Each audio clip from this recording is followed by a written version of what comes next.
Maaten. He is the Managing Director of the Marina Coast Water District that is both a purveyor and a manager of water and has an elected board that serves 33,000 people in this region. Thank you.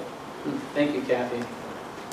Thank you for having me tonight. Kathy asked me to talk about a recent AEM study that we had done recently and how that actually ties into what we're responding to with the FEIR. So I'm going to go through a little more technical information than what you've heard thus far. So if you have any questions, please do ask. I try not to get too technical, so hopefully it's something you can grasp as we go through it. But really I'm going to be looking at three things, is really how does the AEM look to the current groundwater conditions, to future impacts, and to water rights and harm versus what is in the FEIR and what CalAM talks about in terms of those different things.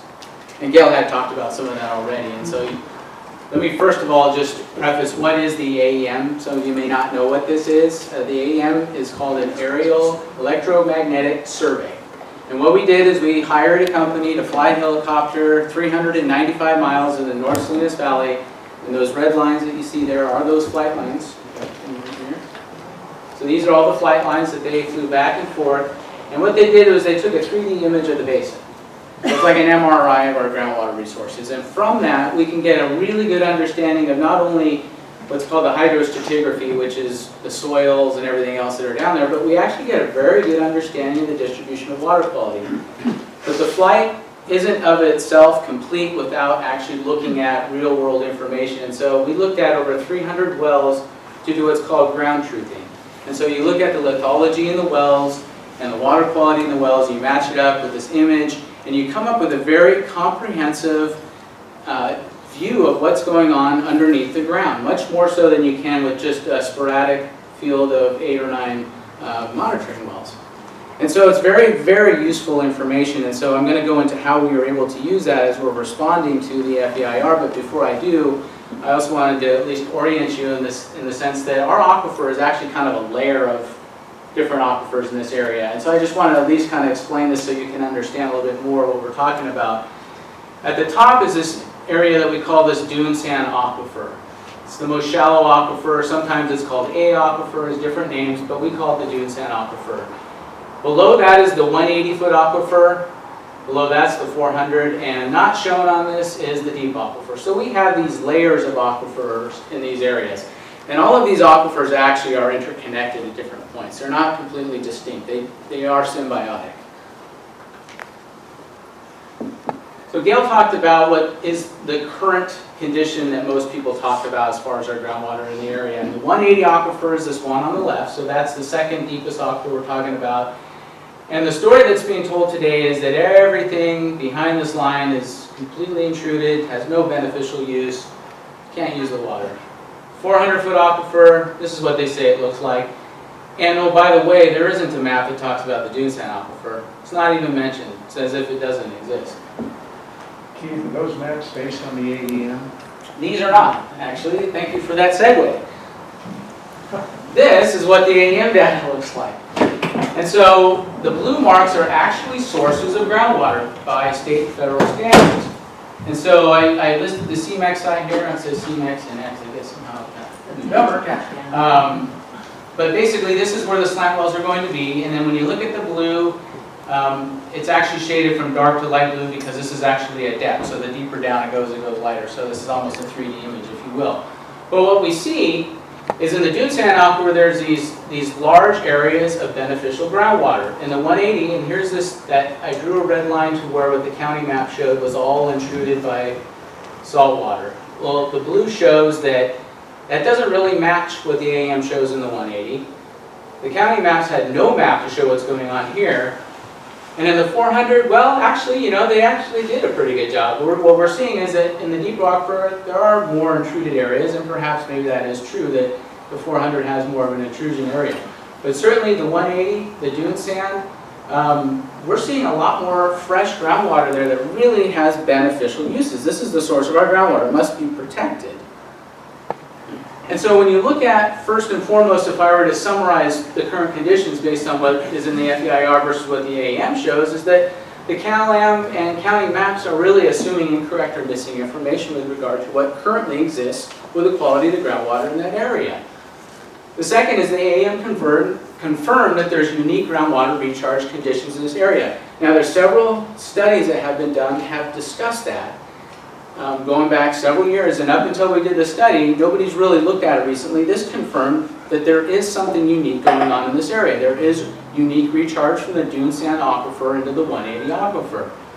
And it confirmed significant volumes, and I listed them here, and somehow the resolution on this screen doesn't match mine on my computer, unfortunately, so things are getting cut off. But this is what the AEM study as a volume determined was sources of drinking water that currently exist today in each of these aquifers. Nearly 1 million acre-feet of water in the dune sand, almost 1.7 in the neighborhood in the 180. The 400 was a little bit less. Yes, Mike. So you're calling beneficial groundwater drinking water? Is that the 500 milligrams of soda? I'm actually going to show a slide on that a little bit later. All right. What I'm using for sources of drinking water is the state standard for sources of drinking water. All right. So that current conditions, that's kind of how those things compared up. But let's look at what happens in the future. What's predicted to happen as part of this project? So if you go into the FEIR, one of the important things to look at is actually water level. So before we're looking at water quality, now if you want to say, okay, what's going to happen when we pump, you got to know how the water levels are. Those play a big role. If you look here, this is the 180 aquifer. These are all contours showing water levels. What's really precarious is here's the Salinas River. None of these lines go down past the Salinas River. There's no data. There's no water level information there. So then you go into the FEIR report and you look at, okay, well, they're going to predict a capture zone from this project. Here's the slant well, here's the drawdown. All of this water within this area is called captured water. It goes into the well. Anything over here doesn't, because you know why? They say that the groundwater flow goes in this direction. It goes inland. So anything that goes inland, it's not going to get captured in the project. So it's very important to get this right. Which direction is the water flowing in the dune sand aquifer? So they assume it's flowing inland.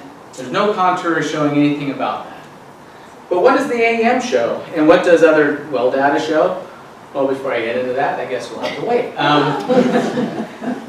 As a result, what they're showing in their model, if you look at their model results, is they have this particle tracking saying they're pulling in water all the way from the extents of the intruded zones from those county maps.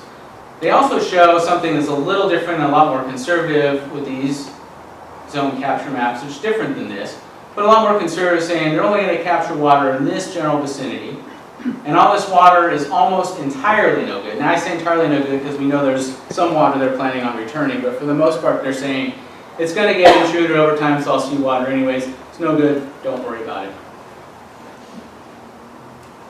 But if you take those same contours that they said, the conservative contours, and you overlay those on the AEM study, look what that's happening. It's going right over that's the dune sand aquifer. So that's pulling all that water in. The 180 aquifer right there as well. It's not good. And so now when we're looking at the water levels in this area, these are contours actually from the Fort Ord cleanup. There's hundreds of wells in the area that we actually looked at the water level information in addition to what the AEM shows as water levels. And we confirmed that the water levels in the dune sand aquifer are actually flowing towards the ocean. And what's happening is it's mounting at the ocean, creating a local groundwater barrier against seawater intrusion in this area. It's very unique, south of the river. It's not the case north of the river, certainly the case right here locally. We also know that these aquifers are interconnected. Again, there's holes or missing aquitars, so whatever happens in the dune sand aquifer will go down to the 180 aquifer, will go down to the 400 aquifer. You have to look at them as a family of aquifers. You have to keep them all protected. They do have a symbiotic relationship. And so if you were to look at it from a schematic, this is in our recent AEM report, our final report, is you have this flow going towards the coast. You have the seawater barrier here and the flow going back into the 180 aquifer. This is the source of drinking water. Wow. As we had mentioned before, we have the 400 aquifer, and yes, there's definitely intrusion going into the 400 aquifer. That's true. And that is limited beneficial use. We want to actually move that back, and as a groundwater sustainability agency, that is going to be one of our tasks in the next 20 years, is to work out moving that back out to the ocean. But certainly, if this goes away, this goes in further. So it's important we keep this barrier. Not only that, but if this barrier goes away, this all is going to be hatched like that. So this whole area becomes intruded. One of the reasons why it's important to get your water levels right, this is the map showing groundwater gradients going inland. This is what happens when your groundwater gradients actually go towards the coast. Your capture zone completely changes. If you were to model it differently, you're seeing your capture zone expands exponentially. It's so important you get those water levels right. It plays a large role in trying to figure out where the water is going to enter into your project. So what can I say about future impacts? There's an incorrect landward flow, and so it underestimates the capture zone, first and foremost. So unless they get the groundwater right on the flow, that's going to be a problem. Even if they got that right and it was the more conservative, it's still capturing good groundwater, and it's still going to eliminate that barrier that exists today. That barrier cannot be eliminated. It plays an important role to make sure seawater doesn't come in this area. And I mentioned we're a groundwater sustainability agency. If this project moves forward, it really works at odds to our efforts to reduce seawater intrusion, to actually change the gradient even more so. So as I mentioned, the gradient right now is towards the ocean, and that increases the capture zone. Just wait until we do really good work and we make that even more of a gradient. That's more water in the capture zone. So they're at odds. There's no way that you could move forward with a sustainable project and at the same time be pumping at the coast and trying to induce seawater intrusion. They're incompatible. So folks get a sense of scale, how many acre feet does Marina Coast deliver each year to its customers? Right now it's in the neighborhood of around 4,000. It's a little bit less. And if this large desal plant is built, how much source water is it going to pull up? I have a slide on that too. So this goes to Michael's question. So there's a couple differences in how we look at good groundwater from what was in the FEIR versus the standards that we use from the state and the Fed. So when you look at the CalAm models, they're saying that anything that's less than 500 is drinking water, and so therefore if they capture any of that, they'll go ahead and return that to Castroville. I just want to make a point that that's not an impacted area here at all, so it's going somewhere else. So it's great they're returning it, but it doesn't really help. If it's greater than 500, what they're saying is there's no beneficial use, whatever we take is ours. That's the bottom line. So if it's greater than 500, has no beneficial use, don't worry about it. But when you look at actually what the AEM shows of the volume of water, and when you're trying to assess the actual volume of good water, you look at the standards that the state and feds have. The drinking water standards is up to 1,000. The state has a policy that says anything below 3,000 TDS is considered a source of drinking water, period. It doesn't say 500. The feds have it up to 10,000. They say anything 10,000 below needs to be protected as a source of potential drinking water. Now, 10,000 and above, yes. Now you're getting into water that has limited beneficial use. This is maybe equivalent to the 500 that CalAM's using. So the difference is 500 on their end, I would say, is 10,000 on our end. It's a fairly significant difference. But when you look at how much water is really going to be pulled into the project, CalAM shows 7% based on what we've shown with our modeling and the groundwater in the area. It could be up to 22%. The return water obligations using the current formula that they have would say on the low end it's 1,000, but if they're going to be pulling as much water as we believe, it could be upwards of 3,000, which is 3/4 of what the entirety of Marina and Ore produce today. And all of it being pulled right on the coast. So that's a huge impact to the area. And a peninsula user might be interested in this fact too, that that amount of returned water has a role in terms of impacting the feasibility of the project. There's a $39.6 million per year annual cost for this project, to develop this project. Initially the project, if you look at the demands, isn't going to be needed necessarily, so that has to go on top of what current ratepayers are paying initially until growth can pick that up, because you have to figure out some way to pay for it.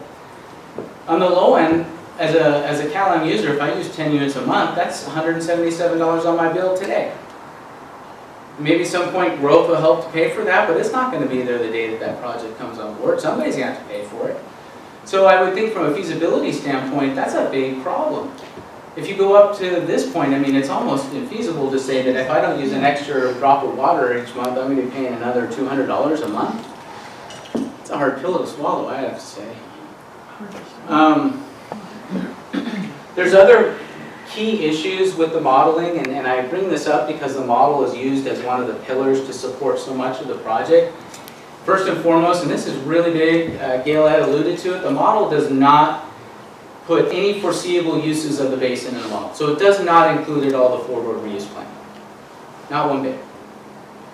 The dune sand aquifer in the model is poorly calibrated, mostly because they imported information from a previous model. They tried to vary different inputs and outputs, but they were never able to calibrate the dune sand.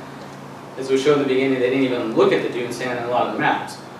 The model they use is incapable of analyzing water quality impacts, which to me is just inconceivable. That's the one thing that you want to be able to look at.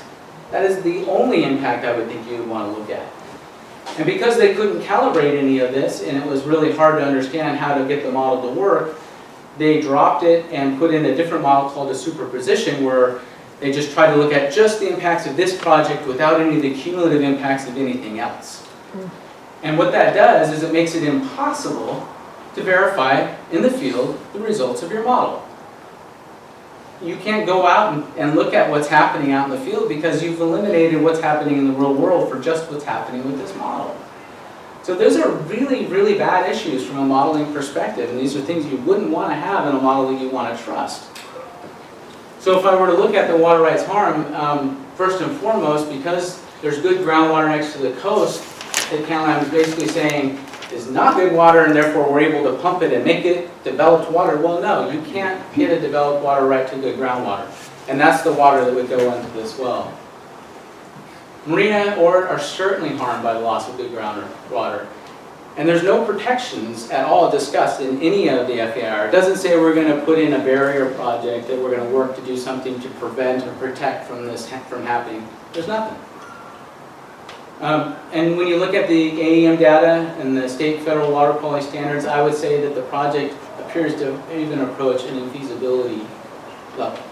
Now that's not necessarily our issue, but it's a regional issue, and we're trying to find regional solutions. I mean, we should be concerned what our neighbors are paying, because we want a solution that works for everyone. The complexity of the model itself is really used to hide the harm and water rights issues, and this is unfortunate. The model is very hard to understand. I would guess even the CPUC does not understand it. Most people don't understand the flaws in that model. And it's unfortunate because one of the pillars that's used over and over again to point to why there's no problems with this. And so that's a real unfortunate thing. In addition, because the model does not use any of the forward or foreseeable uses, it appears to almost be a backdoor to how to explain how you can get an appropriate water right. Because in the FEIR, CalAm discusses that Marina Coast has no rights to the water, and it's first in time, first in right. So they're almost saying that, well, we're not going to look at those future uses. If we can get in here, that's really our water anyways. It's an appropriate right because by California law, we can get in first. But the bottom line is that the CPC approves this, it'll transfer CalAm's supply issues onto others. It will, because now Forward no longer has those allocations. The Forward reuse plan cannot move forward as it was envisioned. And all of those costs, all those impacts, and the need to develop additional expensive supply now becomes our problem. Because we will now have to do something other than depend on our groundwater. We may have to at some point anyways, but that would make it a certainty and to a larger degree. So what are we doing as Marina Coast? In the last several months, we've been trying to figure out alternate solutions that actually are regionally beneficial. I think we've looked at expanded pure water Monterey. We've offered ways to help support that. We are also developing a recycled water project and have excess supply for a period of time and offered to help to put that into the mix, because those together could give CalAm foreseeable supply for the next 15 years, and in that time perhaps we can look at relocating the wells, doing a different type of well intake, horizontal directional drilling, moving them north of the Salinas River where it is actually intruded, perhaps that would be a better place, moving the location. These are all regional solutions that I think we would hope we could help the peninsula find a solution, but what is being presented to us today isn't a good regional solution. And so we've been trying to figure out a way that we can work together and find something that works for all of us and buy us some time to fix these problems. And because we weren't able to at least get to that, we asked the CPUC to refer the water rights issue to the state board. We believe the state board needs to hear this. At this point, nothing in the CPUC process has spent any time in an evidentiary hearing looking at what we've talked about today. And there's no schedule to do that. None. Nobody's looking at this information. It's just going to go through as an EIR, as just believe us, it's in our report, and approve it so we can move forward. So we've asked the state board to come in and look at this. The state board is also the one that issued the cease and desist order. They're the ones that are in charge of the Sustainable Groundwater Management Act, and they have the capability to look at water rights. So it makes all the sense in the world that they would opine on this and say, okay, with your AEM study, with what you're presenting, this is what we would conclude as an issue. Is that the State Water Resource Board? State Water Resources Control Board, yes. Will they override the CPUC if they, no? Well, the way that the referral would work in our estimate is that it would go through an evidentiary hearing at the state board so that you can rely on the decision. I would believe that the CPUC would be smart enough to follow that, and then certainly would be informed to be able to say this is the right way forward. That's the hope. The other thing is the CPUC has no water rights jurisdiction. Correct. State board has it, and the state board is also a trustee of the waters of California, which are held for the benefit of the public. So there's essentially what is being done is trying to do something through the CPUC process that you couldn't do through the planning process. And the hope is that through that process we can avoid that last bullet point there, and that's the idea. So that's, I guess I'm out of time here, but Quick question. yes. Is Rosemary Knight's final report final and out and available to the public, or will it be available to the public? We received it this month, and we're actually going to be presenting it at our board meeting next Monday. But it'll also be submitted as part of our FEIR comments. And so it will be available to the public very shortly. Through that? Through that mostly, and it's coming to our board Monday, but the more expanded release is part of our FEIR comments. Okay. I was just wondering, sir, when the City of Marina, when the land was transferred to the City of Marina by the federal government, by the, I guess, the military, would that not have subsumed, I guess my question is there any federal protection? Because would there not be an assumption that water, the groundwater that was associated with this transfer of land would belong to the city? Would that be an establishment of any water rights? It's a complicated question, whether or not there's a federal right that exists with the water that came before us. I believe there is, but that's something that a court would have to decide. Thank you. Part of the problem that that you presented is really in the slant well technology, that it's going into current aquifers, etc. Is there any way that CalAm could amend it and say we're going to develop a entirely different kind of desal plant that doesn't use slant well technology but uses an in and outfall line, and just simply make that kind of decision?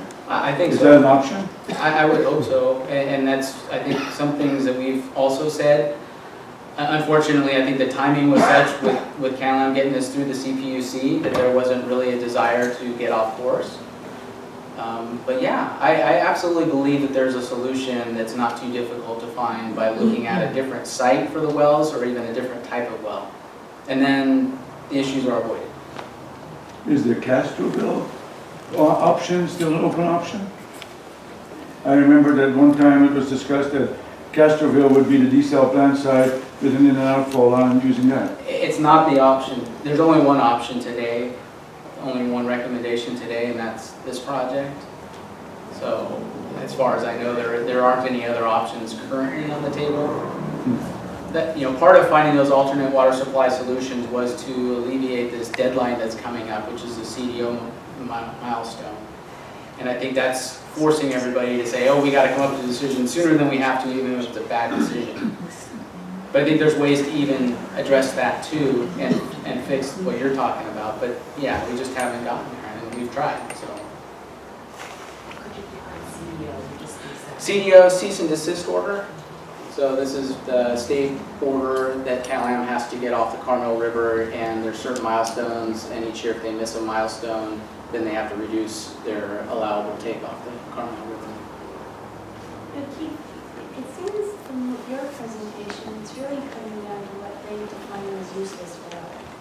That's a big part of it, yes. I mean, there's been a lot of issues that all of you have raised right now, but the useless water issue, the 500 number versus the 10,000 number, really seems to me to be a primary argument that they're making. So what I've heard from you, from Marina Coast Water District, is even if it is legally defined as brackish water, there are uses for brackish water within our water district here in Marina. Is that correct? That's correct. And I think there's a lot of ways you can classify beneficial water. Any water less than 3,000 can be blended or treated in much cheaper ways than doing an ocean desal project, for one. Number two, that water is creating a barrier. And so even if it was above the 3,000, as long as it's preventing salt water from coming in, it's beneficial. So even beyond the standards of 3,000, it still has a beneficial use. But the 3,000 itself, yes, and the state board has said that water is to be protected. And the basin plan says that. And so as a groundwater sustainability agency, as we move forward, that's the standard we're going to be held to. And that's what we want to keep the water at a maximum at. And if it's below that, we want to keep injecting or finding other ways to even bring that down. And eventually maybe that level is direct potable and you can just pump it right out with any tree. There is a related inconvenient truth for CalAm. About 1,000 or 2,000 feet south on the very coast that CEMEX is on, Marina Coast ran a desalination plant and pulled water from that same location and used it to create desalinated water, which we put in our system. Seems to me that that's a factual example of actual use of that water that they say is not usable. I don't think that fact appears anywhere in the EIR, does it? You should write a letter. Thank you. Okay, well, thank you very much. That was wonderful.